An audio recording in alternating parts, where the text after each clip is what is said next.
second Western Conference Finals. All right, Gil, starting with you. Who needs game one more tonight? Is it OKC or the Wolves? I think the Wolves. Right now they're the underdogs in this series. Ant-Man, at the age of 23, needs to really prove himself to be that guy. And they really need to rise to the occasion for this series. So they do need game one, see if they can steal it in OKC. S.A.? I disagree with Agent Zero. He's not starting off on a good note. Oklahoma City needs this game.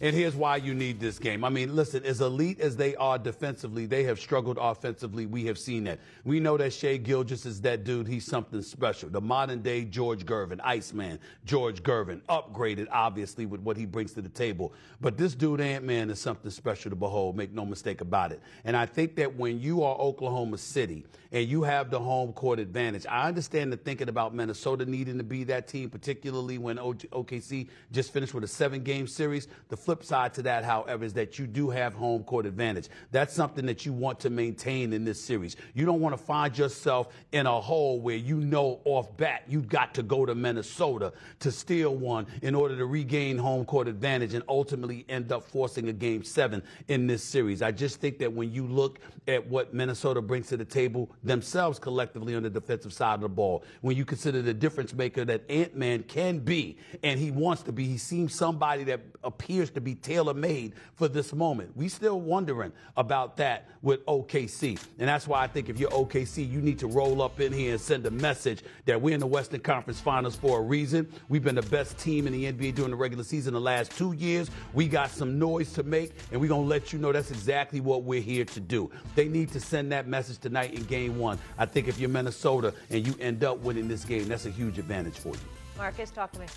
Definitely a huge advantage. I feel like it's definitely pressure on OKC to win this game, right? Let's go back to the first game of the Lakers series when Minnesota went in there and set the tempo, right? Like that led into the rest of that series, right? Like Minnesota's a team that thrives off of confidence. They thrive off of their guy, like being there, being in the light.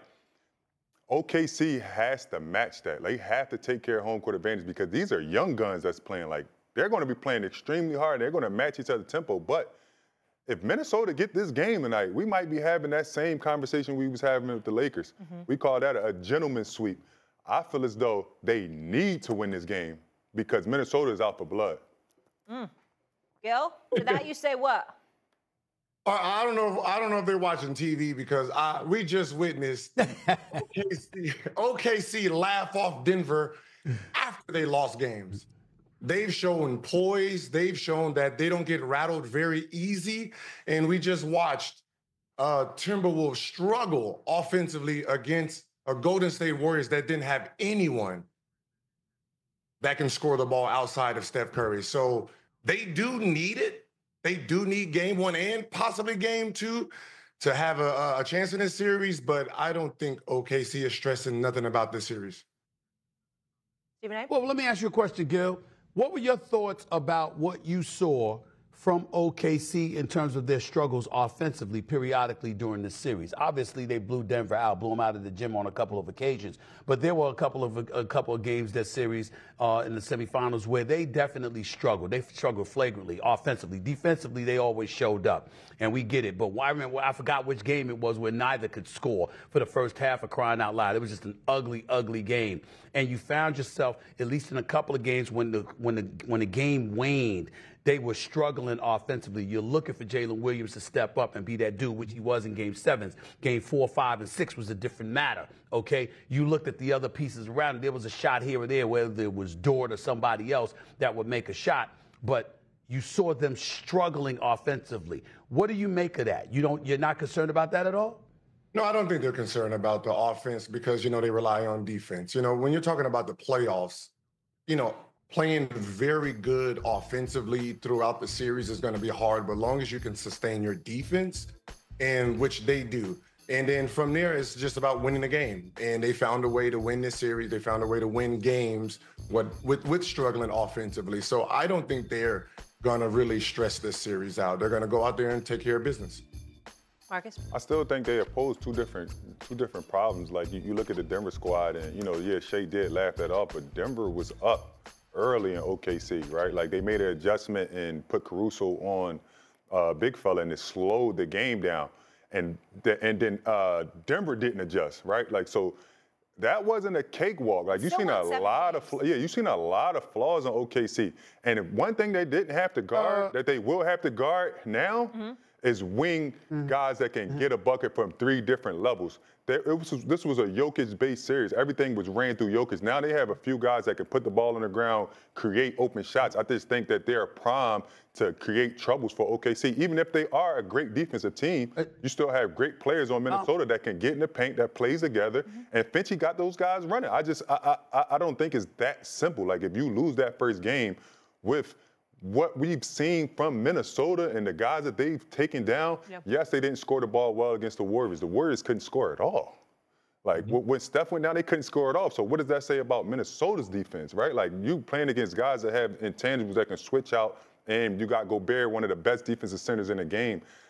If OKC don't handle business this first game, it could get ugly. S.A.? I got to throw something out, Molly. I don't know if you heard. I mean, there's a really, really good show. There's a really good show on YouTube. I mean, it's called Gil's Arena, and, he's got Gilbert Arenas is the star. You got Swaggy P up in the house, my man Kenyon Martin, obviously Rashad McKenzie, the crew. I don't know if you missed it, but there was a segment or an episode where somebody, refresh my memory, Gilbert, where somebody was wearing a clown suit or something because they said that they were going to wear it if Minnesota actually won, because there was no way in hell that they were going to beat the Los Angeles Lakers. I mean, I don't want to speculate, Gil. Am I right about that? And if so, who was wearing that? Who's wearing that outfit? Who's that? Listen, I'm a diehard Laker fan, so I'm going to die on that. I'm going to die on that sword, right? Right. I'll wear another. So you picked the Lakers. Yes. So you picked the Lakers against Minnesota. That's what you did. Of course. I just wanted to make sure. And I'm picking OK. So the emotion now. Okay, all right. I just wanted to make sure I was clear. And Marquise, I know he's agreeing with his brother. I ain't throwing him. I ain't mean to do that, Marquise. My bad. I ain't mean to do that to Marquise. But I'm just saying. I just had to bring up the facts. That's all. I just wanted to bring up the facts, Marquise. Marquise, you want to come out or you want to wait a minute? Okay, he's gonna. Now he can wait. He can wait. Let him sit in the green room. Let him sit in the green room eating his breakfast. He's good. He's good. All right. Shai Gilgeous-Alexander, Anthony Edwards, obviously meeting in the Western Conference Finals, as we discussed, after leading their teams in the regular season. This will be the first time, though, the top 2 players in total points face off in either the conference or NBA Finals since 2015. Remember who that was? Steph Curry and James Harden. Last year in February, SA talked with Ant-Man about how he matches up with the MVP favorite. Let's flash back, folks.